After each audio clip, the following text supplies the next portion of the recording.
आता आपण पाहिलं की संजय शिरसाट जे राज्य सरकारमधले एक मंत्री आहेत, एकनाथ शिंदे यांच्या शिवसेनेमधले ते एक नेते आहेत, त्यांचा मुलगा सिद्धांत शिरसाट याचा कोणत्या तरी महिलेशी विवाह झालेला आहे आणि त्या महिलेने काहीतरी नोटीस पाठवली, तक्रार केलेली आहे, तिची छळवणूक झाली.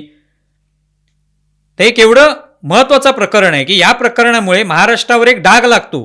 कारण इतकी बाकीची कुठल्याही कुटुंबात तिथे हेवेदावे नसताना, सगळे गुण्यागोविंदाने नांदत असताना संजय शिरसाट यांच्या कुटुंबात हे असं होतंच कसं? म्हणजे संजय शिरसाट हे मंत्री आहेत, त्यामुळे त्यांचं कुटुंब जे आहे ते सुखी आहे एका अर्थाने आपण म्हणू. तर अशा कुटुंबामध्ये जर असं घडत असेल तर बाकीच्यांनी काय करायचं? पण बाकीचे सर्वसामान्य लोकांच्या घरामध्ये असे कोणतेच वाद नाही आहेत. मगाशी सांगितल्याप्रमाणे सगळ्या नात्यांमध्ये अत्यंत खेळीमेळीचं वातावरण आहे.